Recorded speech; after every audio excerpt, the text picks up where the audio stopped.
Hey, I'd like you to refrain from having your mom over every weekend. I boldly told my husband how I really felt. He sighed loudly. Lisa, you forbid everything. What do you mean? You don't want me to build a house.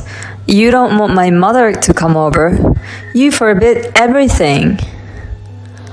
I didn't mean it like that. Then, what do you mean? How long do we have to wait? My name is Lisa. My husband Frank and I have been married for 5 years. We have one common goal. We want to buy our own home. Now that we've saved up the down payment, we're ready to move on from renting. The home I've always dreamt of. After we settle down, we want to start a family and raise our children in a home that we can call our own.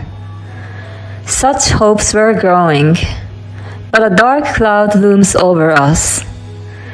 My mother-in-law, who had heard about our plans to buy a home, began to make some suspicious moves. I heard you're finally buying a home. Yes, that's right. Have you already decided on what kind of home you want? Yes, I have an idea of what we want. Well, that's great. Let me know if there's anything I can do to help. Thank you very much. Oh, by the way, have you been to the showroom near your house? No, we haven't been able to get an appointment there yet. Well, I'll make an appointment for you. We can go together. No, I would like her to refrain from it. I want to inspect the new house with my husband alone. But after that, my mother-in-law kept trying to get involved in our choice of property. She even made unannounced visits. I got you a brochure of land for sale. Thank you very much. My mother-in-law had a dozen of leaflets in her hand. How about this one?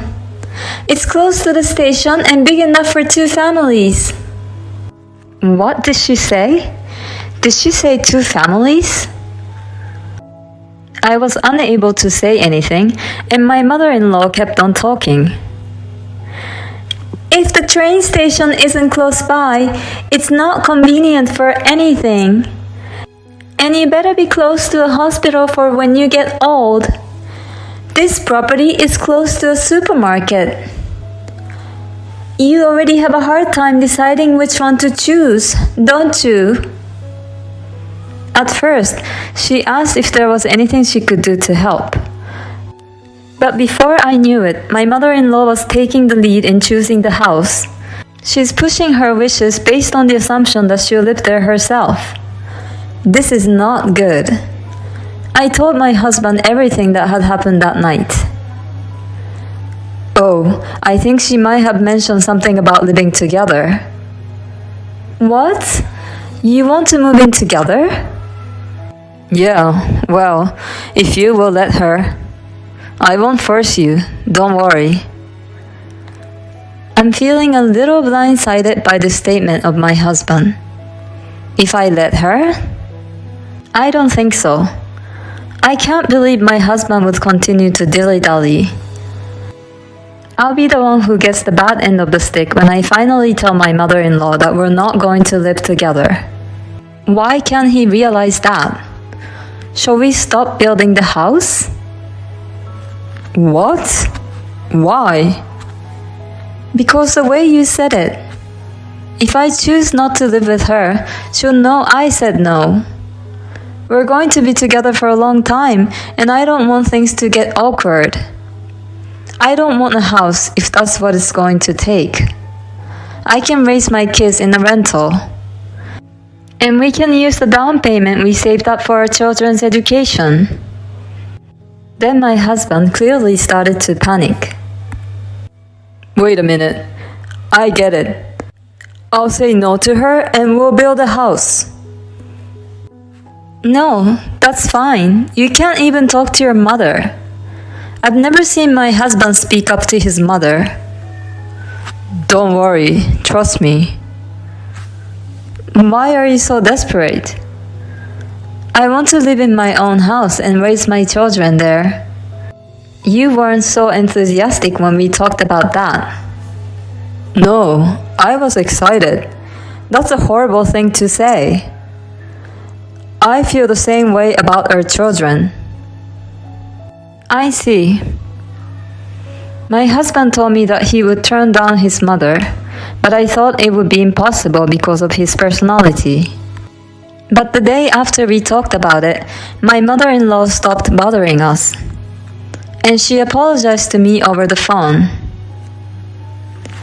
Lisa, I got scolded by Frank. He told me that he wanted to live with you alone. I'm sorry I pushed my opinion on you. My husband really talked to her. He could speak up when it was really needed. But I wonder why I was still suspicious deep down. I told my husband about my mother-in-law's apology, and he had a very satisfied smile all over his face. You see, when I say I'll speak up, I'll do it. What's that look in your eyes? I was wondering if you really said it.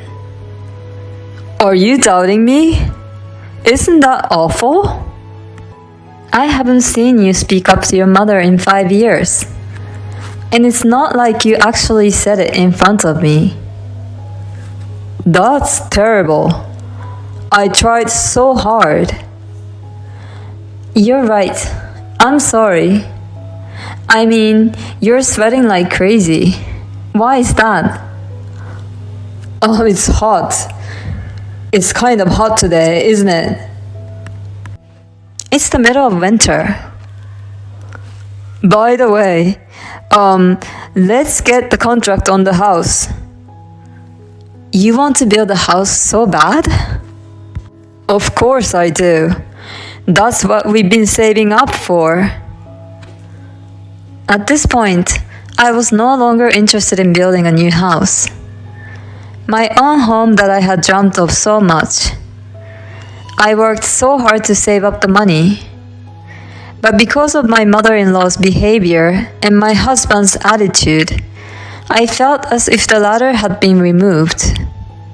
And I took a step back. In the meantime, my husband kept saying that he wanted to build a house. 6 months had passed since the dispute. My husband kept on talking about the house, but I was still not convinced. And my mother-in-law, who had been quiet, had reached the end of her patience. She began to appear at her house frequently. She never talks about buying a house, but her attitude is becoming more and more arrogant. My husband and I both work, and we both have weekends off. My mother-in-law comes to our house every weekend these days. If it was once a month, I could deal with it. But if she comes every weekend like this, I don't feel at ease. My husband seems to be very happy. I'd like to take a rest at least on Saturdays and Sundays. But my mother-in-law comes to our house at 7 in the morning and watches TV with a very loud volume. When I don't get up, she walks back and forth in front of my room. My husband is busy taking care of my mother-in-law, so that should be enough. When I couldn't stand it and got up at 7:30, my mother-in-law would say, "How can you sleep in when you have a guest over?" And she stays until late on Sunday night. My husband doesn't say anything about her behavior. And when I look at him, the word divorce comes to my mind. But I want to avoid divorce if possible. I wanted to talk about what I could do to make things better. Hey, I want you to refrain from having your mother over every weekend. I boldly told my husband how I really felt. Then he sighed loudly. Lisa, you forbid everything. What do you mean? You don't want to build a house. You don't want my mother to come over. You forbid everything. I didn't mean it like that. Then what do you mean? How long do we have to wait for? You just said we. What do you mean? Who else is waiting? What? Didn't you just say we? My husband's face flushed and he started sweating profusely. I didn't say that. Then maybe I heard you wrong. We can't build a house with your mother coming over every weekend like this. Why not? Because I can't rest. If my parents came to stay over every weekend, would you be able to get some rest? Your parents won't come. They have such a nice house. I'm sick and tired of this nonsense. That's not the point. I don't care about the house. I'll ask my parents to stay with us next week. Then my husband raised his voice. Absolutely not. Why not? Because it's too tiring. Don't tell your parents to come over. My mother is the only one allowed here. This is my house too. I'm the head of the house. If you can't do what I say, then get out. Are you serious? You're no use to me at all. I'm done with you. You can't make my mother happy. And she can't live with us if we can't build a house. You promised she wouldn't live with us. What are you talking about? Once the house was built, we could do whatever we wanted, including living with my mother. What do you mean? I told you this much, and you still don't get it? I was going to invite my mother in when the house was built. I knew it. How could my mother-in-law back down so easily? My husband was just plotting with her. I see. That's what this was all about. Okay, I'll leave. I hope you won't regret it. Of course not. Don't even show your face in front of me again. I took the bare minimum of my belongings and headed for my parents' house. My parents were surprised at my sudden return, but when I told them what had happened, they welcomed me warmly. That's what family is all about, right? I guess our relationship was ruined when I couldn't trust my husband at the beginning. Dad, I'm sorry. I know things didn't work out between you two, but work and personal life are two separate things. Yes, I agree. And my husband and I are divorced. No alimony claims against each other. No money disputes, just the division of property. But 3 months have passed since then, and my ex-husband is now on his knees on the ground in front of me. I'm sorry, father-in-law. I'm not your father anymore. Be careful what you call me. Boss, this is a left turn, isn't it? Because I divorced your daughter? What are you talking about?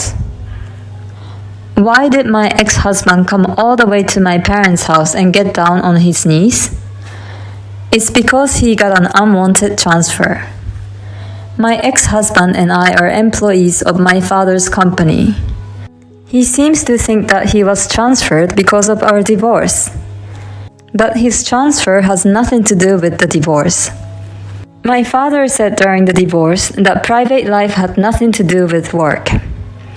Every employee of his company is assigned to a regional assignment for a few years. But it's for the purpose of improving their skills, and none of them were ever transferred as a punishment. But that doesn't seem to make sense to my ex-husband. Lisa, stop the boss. I thought you told me never to show my face again. I apologize. Please. No, this is not a relegation. I was the next president at one point, wasn't I? I can't believe you just interrupted me and said nonsense. You know what? I think you're mistaken. I'm the next president, whether you divorce me or not. What? Of course, I'm his daughter. My ex-husband nodded and disappeared from our house. And the next day, he submitted his resignation. People around him told him it wasn't a relegation, but he wouldn't listen to them. A few days later, my ex-husband was found in an unexpected place. I was casually watching a documentary program on the TV, and my ex-husband was on the program. One of the people standing in line for meal donation at a volunteer organization, poorly dressed, was my ex-husband. You never know what life has in store for you. I thought of the word regret that I said to him in a bitter way. I'm sure my ex-husband regrets his actions. The fact that he was holding two of the meals in his hand suggests that one of them was for his mother. I don't have all the details, but it seems certain that he's living a life far removed from the one he had before. And I'm currently enjoying being on my own. I'm busy with work during the week, but on my days off, I enjoy my time. It's a blessing to be able to get a good night's sleep. I don't have to be slammed in the morning anymore. I live in such happiness. It's the coldness of her ex-husband which she couldn't explain to people that made her suffer. I'd love to have it as a shield when I say no to my in-laws. Lisa, you did a great job. I hope you can enjoy your time on your own now.